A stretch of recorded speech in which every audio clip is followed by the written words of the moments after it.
ไม่สูงพี่น้องโอ้ยก็โอ้ยเสได้ก็ได้เสผู้ใหญ่ก้นหลงสังขายาหัน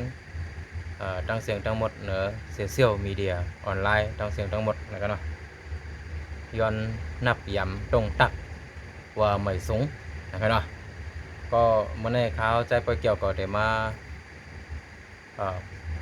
ตรงตักพี่น้องเจ้าเครือไตในเมืองสันลอยและพี่น้องตีหับโดยหับความหับยินทั้งเสียงทั้งหมดนะครับเขามาพบกันวันเมื่อในเป็นวันที่21เดือนธันวาคมปี2021นะครับปี2021เป็นวันวายวันนะครับเป็นข้าวยำวายวันมาพบกันเขาก็ใครมาปันแห้งใจกันแล้วก็ใครโต้ไต่ใครเหนแล้วก็ใครลาดเยี่ยวก็ใครลาดเหนหลายๆร่องที่อันเขาขาใครอุบโอกันนะครับเนาะก็เต็มมีหัวข้อนะครับเนาะก็ใครฝากพี่น้องเขาจอยติดตามหรือว่าจับจอมหอยจับเนี่ยนะว่าติดตามเนี่ยเป็นความไทยกันนะเนาะเพราะความไทยเป็นหัวจับจอมหอยจับเนี่ยเนาะจับจอยหอยจับตั้งช่อง YouTube ชันสเตทชาแนลหรือว่าเมืองไต้การข่าวออนไลน์ของข่าวใจปล่อยเกี่ยวกันใหญ่น้ำนะครับเนาะเด็กคัดใจเอาลองตั้งหู้ป้ายหันที่มีอยู่มาหลัดในพี่น้องเขานะครับเนาะพอวันเมื่อได้ก็เตรียมมาอุบกันเกี่ยวกับรองที่หัน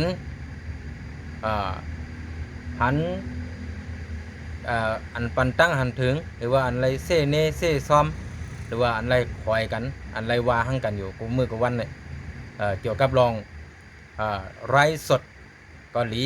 เกี่ยวกับคนที่มาหลัดขอความลง Facebook ไร้สดจะไหนนะครับเนาะกำพองก็ไร้สดเหมือนกันเนาะกำพองก็ไร้สดแต่ก็ไร้คอมเมนต์หรือว่าไร้เตรียมตั้งหันถึงแต่ละก็นั้นก็ต่างลงเหนือเพศของไผ่ของมันนะครับเนาะเพราะว่าแต่มันเป็นส่วนไล่ตัวไล่ลัดนะครับเนาะลองไล่สดหน่อยนะครับเนาะพระเตลาดโหคอสังพระเตลาดรองสังอันนั้นมันก็เป็นส่วนไล่ตาเตลาดของเขาไล่สด Facebook นี่ก็เป็นเฮ็ดมาตอนตาคนกูก็ตีเล่นอินเทอร์เน็ตเล่นโซเชียลมีเดียนะครับเนาะไผใครไล่ก็ไล่ไผใครลาดก็ลาดไผใครเฮ็ดก็เฮ็ดมีไผมาเฮหามไผไล่นะครับเนาะเย้าก็กำพองในด้วยเหมือนคนมีตังหู้ตั้งหันเหมือนกันเนาะแต่ว่าก็ในซ้ำพอหันเปิ้นไล่สดเปิ้นไล่ลีไล่เปลี่ยนเย้าซ้ำมีรองตั้งควายเปิ้นเนาะควายเปิ้นไล่ลีไล่เปลี่ยนเปิ้นมีผู้ติดตามเปิ้นมีคนปั่นแห้งเปิ้นมีคนก้ำจอยเถียมแล้วก็มาแต้มต่างลงว่าจุ่มตับลมจะไหนหยอกกินเปิ้นเก้ากินเปิ้นเรียนกินเปิ้นจะไหนก็ว่านะครับเนาะพอสู่เจ้าอ่านว่าเปิ้นเป็นตับลมแล้วก็หลอกกินเก้ากินเปิ้นเอาว่าจะเป็นในเมืองไทยหรือในเมืองไทยที่ไรก็เย่าพอสู่เจ้าเป็นคนที่มีปลายหูปลายหันมีกลางหูสู่เจ้าย่อมเอาสักเสหลักฐานมันมาแต้มต่างเอามาออกมาเหนพ้องย่ามันเขาถามกว่าขึ้นโต้ตอบกว่าขึ้นเมื่อสู่แต้มต่างกล่าวเน่เปิ้นว่าเปิ้นเป็นตับลมแล้วก็เกากินพี่น้องแห่งการยานเมืองหรือว่าเกากินแห่งการไทยอันนั้นก็หาเงินในช่องทาง YouTube จะไหนหรือว่ารายการไลฟ์สดจะไหนเตียนสู่เจ้าว่ากล่าวเน่ว่าหั่งเปิ้นอยู่นั่นเนาะพอถามกว่าก็เอาเน่ไรสักเสหลักฐานเนาะมันแจ้งหนังสู่กล่าวเน่เปิ้นอันไหนสู่ก็ว่าตีเต้มันสู่ก็เป็นคนมีตังคู่ก้อนหนึ่งเนาะสู่ก็เป็นคนมีตังหันก้อนหนึ่งนะแต่เมื่อไรก็ย่อพวกเขาก็อ่านหรือพวกเขาด้วยเหนือเฟซเหนือไลน์สู่จะได้เป็นคนดีเฮ็ดสร้างจอยแถมเผอจอยเลอเผอเฮ็ดสร้างเสียเย้าตั้งหูตั้งหันสุนก่อมแล้วเอากะกำเทียมเผตีไรแต่ว่าไรตั้งเซเนเปิ้นไรตั้งว่าหังเปิ้นอันที่สูว่าออกมานั่นก็มีน้ำมีโตพอน้ำเนโตไรมีข้อมูลสักเสหลักฐานสัง สุซ้ำกะกล่าวเน่เปิ้นเนาะลองตับลมในภายใครเป็นภายใครละภายใครเฮ็ดมันเป็นลองส่วนเขาหลวไล่หลักเนาะเหมือนคาใจไปเกี่ยวกับส่วนค่าหลวไล่หลักนะอันว่าลองกั้มเทียมอันว่าหรือว่าอันที่ว่าเขาหยอกกินเก้ากินเงินเปิ้นว่านั้นมันปาเงินสูให้วัดให้ป้าปาเงินปอเมพี่น้องสู่ให้วัดให้ป้าปาเงินปอเงินเมสู่ให้วัดให้ป้าอันนี้ใครถามด้วยอย่างสู่ไปมาอย่างสู่ไปมาว่าไตว่าเหนือลาดเมียงป้อมันปาเงินปอเงินเมสู่ปาเงินปีเงินน้องสู่ปาเงินโตจะเงินโตสู่ก็ต้องก็ว่าหังเปิ้นเนาะอันไหนป้อสู่ใครว่าหังเปิ้นต้องมีเงาหักศักดิ์ศรีมันเนาะต้องมีหลักฐานต้องมีข้อมูลมันจังเลี้ยงเอามาตั้งนี่ว่าวันไหนเดือนไหนและหับเงินหลายคันหลายเปียหลายวัดหลายเปียกหลายมูหลายเปจื้อสังใจสังนางหังอีไรอยู่วันเลยเมืองเลยเลยมอบอาปันก้นก็เลยกาขันเงินก็จอยแถมลองสังปันเงินก็เก้ากินจึงหือกงกินจึงหือกดกินจึงหืออันนี้สุโรลาดไรเพราะสูมลาดไรอย่ามาต่างลงเหนือเพชรอย่าเตรียมต่างลงลิกไตลิกไทยว่าก้นไล่สดเจ้าตับลมเขาลาดกว่าวันเนี่ยก็ปัวใครหยอกกินเก้ากินเงินเปิ้นอันวันนั้นเปิ้นอันวันมันเป็นภัยกันล่ะเปิ้นนั่นมันเป็นภัยเพราะสูมมีเงาหักศักดิ์ศรีสูมมีตีแตกตีเนืองมันอย่าเปมาลาลีเก่าเนว่าหังเปิ้นกันนะป้อเป็นเอาตามหมายมีจึงเมืองเปิ้นป้อสู่แลเฮาในเป็นคนในเมืองเจิงไทยเป็นคนโหปากเต็มเปิ้นห้องว่าเอาตั้งพิษเหนือกันไรเราตั้งความไทยเปิ้นห้องว่าหมิ่นประมาทในกันนะหมิ่นประมาทในแจ้งความเท็จหรือว่าแจ้งความเก่าแจ้งความต่อสู้ขึ้นไหลขึ้นเอาลองเอาตั้งเอาลองหมายมีสู่เหนือลุมตลาเหนือห้องพักตำรวจไหลนะอันนี้ก็เพื่อเฮาเป็นคนใต้เหมือนกันใครต่างสังก็ต่างใครว่าสังก็ว่าใครเตรียมสังก็เตรียม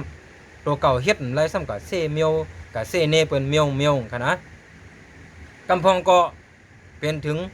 ผู้ห้องความกำพองก็เป็นถึงผู้ไล่สดกำพองก็มีกำพองก็วังก็มีผู้กำเถียมเหมือนกันเนาะแล้วก็ไล่สดเหนือเพชรกวนอย่างเก่าเนาะขายปลาน้ำมันเป็นผอออกมาเฮ็ดออกมาที่อันทางเมืองไทยเขาว่าสมุนไพรหรือว่าอาหารเสริมนะครับเนาะของเจ้าในพอลาติเต้มันพอตังความเมืองกำไทยเขาเนี่ยมันไรขึ้นจื่อว่าเป็นยานะมันไรจื่อขึ้นว่ายามันเป็นตั้งกินการจ้อยแถมเฮอตัวคิงเขาดีขึ้นเนาะเพราะว่าเป็นน้ำหมักไม้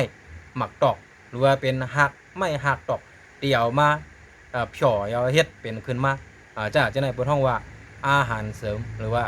น้ำสมุนไพรเนี่ยเพราะเป็นเมืองใต้ว่าเปิดห้องว่าเป็นเฮลองหนึ่งเป็นน้ำหักไม้น้ำหมักไม้หมักตอกกินเฮอตัวคิงหังหลีกินเฮอตัวคิงให้อยู่ดีกินหวานอะไรนั่นเนาะแล้วก็เขาสมาลักในลองตั้งมันว่ามันเกอะไรเมี้ยในจอยอะไรเมี้ยใน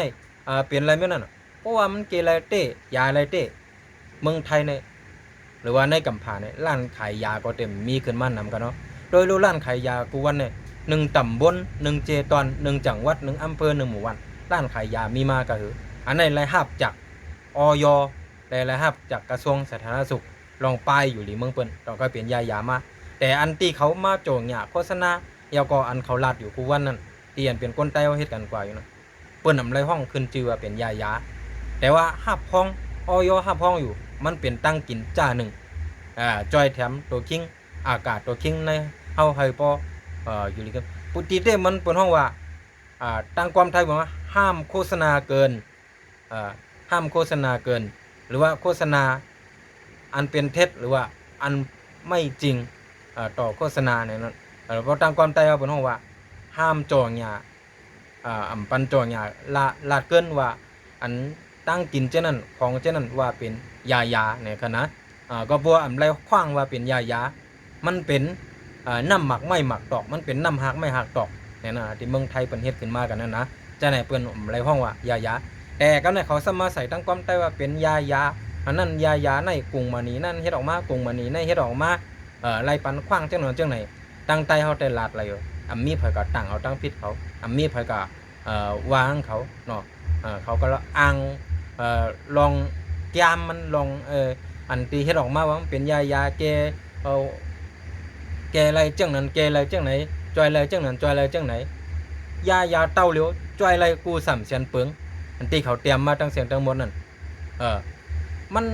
มันถูกวางก็ถูกวางก็นะมันถูกวางก็ถูกวางก็พอต้องการแต่เปิ่นห้องยาใช่ไหมป้อยามันต้องอยู่ในเสียงขายยาร้านขายยาค่ะนะเย่าก็มีไผเอาออกมาจ่อหยาหรือว่าโฆษณาเหมือนกูวันไหนเพราะว่าโฆษณาเนี่ยก็มันจะมีเหมือนแจ้งเทปพี่ซาร่าพาราซิตามอลจะในขณะที่เขาโฆษณาอยู่อันนี้เป็นยาเนาะเปิ้นยังเฮาอ่านแก้มมันเฮ็ดออกไปกินแต่กลางกรมไทยว่าอ่านดูสลักก่อนทานรับประทานยาในคณะว่าจะไหนแต่ยาเปิ้นยังมีคอฟังคอเตือนตักเตือนควรกินกูวันเนาะแต่ว่าอันที่เขามาจ่อหยาอันเขามาลาดอยู่กูวันเนี่ยมันหนำใจยากันนะใครฝากถึงพี่น้องเขามันหนำใจยาพอตั้งความไทยไรห้องว่าเป็นตัวยาเป็นสมุนไพรหรือว่าอาหารเสริมกันนั้นก็พอตั้งความไทยเขาก็ห้องว่าเป็นตั้งกินเป็นตั้งกินที่ว่าจอยเหลืออากาศตัวชิงไรในอันนี้เป็นข้ออ้างอิงจึงนั้นก็ใจอยู่เขาเลยยอมรับเปลี่ยนอนุญาตอย่างมันจริงข้าวใจเปิ้เกี่ยวในก็เหมือนกันไรกับอบรมไรกับเฮียนหู้ไรกับฝึกฝนมาคามีไหวขว้างขายธุรกิจขายตรงหรือว่าผ่านการอนุญาตขายตรงคามีไหวขว้างมีไหวประจำโตแล้วก็มีไหวสคบเนาะใบสคบอันว่านั้นหับห้องว่าตัวขาใจเปิ้เกี่ยวในขายตรงเลยเนาะขายตรงเลยมันเจ๋งหนังตีว่าอาหารเสริมหรือว่านำสมุนไพรจากเจนนะข้าวใจเปิ้เกี่ยวมีครับข้ามีวัดหอยคอประจำตัวของข้าแล้วก็ข้ามีไหวขว้างปานขายเจ้าไหนก่อนนะการขายเจ้าไหนก่อนนะขายเฮ็ดมั่งตั้งข้าหู้นะขายเรียบเพียนมาขายอะไรก็หับไว้ขว้างขายยาเจ้าไหนก็ยายามจะอันตั้งกินเจ้าไหนก็ลองไปอยู่ดีเจ้าไหนตีกุ้งเทปนะขายเฮ็ดมาปียาวเข้าถึงเข้าหลายกุ้งมันนี่นะยาก็แทงลองนึงอันกั้มเทียมเขานั้นกั้มเทียมก้นก่อนออกมาลาดอาบเนี่ยก็มันก็เป็นตับลมก้องก็แต่มันก็ว่าห้างเปิ้นใกล้มาคอมเมนต์ใกล้อยู่แต้มต่างใน Facebook อย่างก็มันก็นะก็ได้ครับกี่บาทโลนี่ดิขายก็1 โลเนาะผมรับก็